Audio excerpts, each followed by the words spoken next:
Hello and welcome to Respect the Ball. It's your boy K, and I'm back again with these World Cup previews, man. Back at it, back at it, back at it. We're doing Group C tonight. We're doing Brazil in Group C, which contains Morocco, Haiti, Scotland, and obviously the one we're doing today, Brazil. So please, guys, please like, subscribe, turn on your post notifications for more World Cup content, and obviously share this video, guys. We're a new channel, we're trying to grow, so please share, please share. My dear, let's get down to business. Let's get it. Yeah, so we're starting off with Brazil. I'm looking here at obviously, you know, their recent friendlies, and they've been really like friendlies that we can look at in a sense of I'm trying to, put this into words. Look at in the sense of for me they don't really mean much, but they do mean much. I don't know if that makes sense. Because Carlo Ancelotti, I think, is still trying to find the right pieces for the right places, but I don't like to also look at friendlies in that way because, players don't really take them as seriously as like competitive matches. If you watch Brazil during the CONMEBOL qualifiers, they were not good at all. Then towards the later stages, they came up clutch and obviously got through. So I'm looking at them from those lenses, and I think that Brazil is a team I think should be favorites. They haven't won a World Cup in what since 2002. You know, that's not right for a country this a footballing country like this. I think for me personally, I think they have well within their shot. They have the players, they have the tools, they have the obviously they have the manager, one of the best managers, if not the greatest manager. And if he wins the World Cup, I think he cements himself as the greatest manager to ever live. Carlo Ancelotti, he's found I wouldn't say right balance yet, but he's found the chemistry. He's got them playing scintillating football, yoga bonito football. So things are looking good for Brazil. Going to his squad that he selected, I'm looking at right now. He left out some notable names. Some notable name left out. I thought he was gonna leave out Neymar. I was really like scared to see him leave out Neymar because leading up to the tournament, he's been very like, no, I'm not selecting this guy. I'm not selecting this guy. But selecting him, I think is the right choice. I think he's still the best player they have. I don't think any of these players lace his boots. Even now, current, obviously, he is made out of glass now. I don't think he's even fit to even start the first match. But they need Neymar in that 10 position. They need him. He is a key player for me. I obviously highlight him. I'll highlight obviously Vini Jr. He hasn't done well for Brazil. He needs to step up in this tournament. And obviously Rafinha.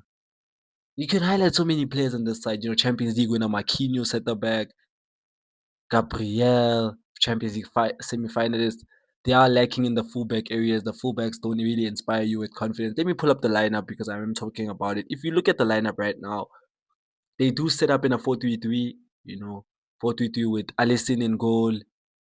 I think this is I think this is the lineup they go for the first match because I don't think Neymar's fit yet. So I think he'll play Lucas Paqueta there. I don't expect him to play with a double striker like he's been doing in some of the friendlies. I think he'll just go because tournament football needs a little bit of pragmatism. You don't have to go gun ho. Like if you're a little bit pragmatic, that's why Deschamps could win it. I know Scaloni is different, but then Deschamps won it 2014. Okay, okay, that defeats my argument. But but you know what I mean by that. To go far in this tournament, you need a bit of pragmatism. That's how Van Gaal gets far in these tournaments. So I think with this, let me start. Alisson in goal, obviously for me the best goalkeeper in the world. Okay, second best after Thibaut. Then the fullbacks, Alexandro, who's what 40. I didn't even know he's still playing football, and he might be starting based on the data I've gathered. I think he's starting. Wesley in the right back, plays for Roma. I'm just shaking my head. I don't think he's good enough for a starting place. But who do they really have there? It's not the day in Adrian and Marcelo and Dani Alves. It's now Sandro and Wesley. The centre back partnership, it's interesting. He has Ede Militao, but I think he's gonna go for Gabriel Marquinhos. It brings the most balance, left footer in Gabriel, world class centre back, Champions League finalist, with the actual Champions League winner, Marquinhos, who's a solid defender in his own playing for PSG. In the midfield, I think the two staples are Bruno G and Casemiro. I don't think he'll drop either of them. I think they're arguably starting this place. And in the 10 position, as I look, I'm putting Paquetá there, but I think when Neymar returns, you can't bench Neymar, guys. You can't pay, not in this side. They need Neymar. I think he's that missing piece. I think Neymar really is. I also think they lack striker, but we'll get to that. Then in the wing positions, obviously Rafinha, Vinicius. I heard some rumors he must start Martinelli. Why? Why? It just baffles me. And put Vinicius strike and drop Cunha. But I think this is what he's going. I think he's going to play Cunha. He's been trying out Cunha in that position, obviously in the false nine slash striker position, which Cunha can play and does play for my team, obviously. Rafinha, obviously Vinicius world beaters. Can't say anything more about this. Like, they create. I think this is the lineup he goes for. I'm trying to see. The only surprise thing if he goes gun ho and maybe plays Vinicius, Cunha, double false nines, plays Rafinha and thing Martinelli in the first game because I can see Martinelli starting. You know, but this side has the makings. Obviously, I think they should be comfortable in this group. Morocco. People are labeling it a tough match for Brazil. I just think Morocco's overrated. Very overrated. I don't think they pose that much of a challenge to Brazil. You know, Scotland, I don't think the manager, they're not good enough. Then obviously the whipping boys of the group, Haiti, where everyone's gonna probably get five there. So I think Brazil, if they want to, they can go perfect, but I think they'll maybe slip up in the Morocco game, you know. But I really think they could go perfect with this lineup. There's nothing stopping Brazil, honestly, from winning the whole thing.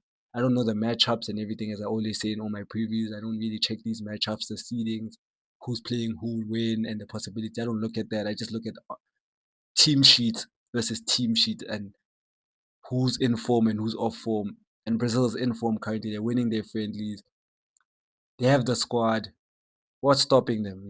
They can go band for band with any team here. So I think Brazil really has a chance. They're gonna steam past this group for me, and we'll see. Obviously, you have to check out my bracket as I always say. It will be uploaded, but I just think Brazil have the tools. They have everything. I think Brazil can go all the way, guys. I don't know what you guys think. Drop your comments. I don't know what you guys think, but I think they can go all the way. And I'm tipping them to top this group, obviously. And in conclusion, really for this team, I really think, I really rate Neymar highly. I think he's a missing piece. Neymar on his day is unplayable. Even at his age, even still, he's made out of glass. He's just scintillating. And he's at peace. So I just think Brazil can go far, and I expect them to go far. Will they bring that sixth star? Who knows?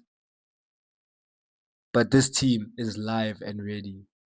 So that's it, guys. Don't forget to like, subscribe, guys. Turn on your post notifications for more World Cup content. Share this video and drop your comments, guys. And as always, peace.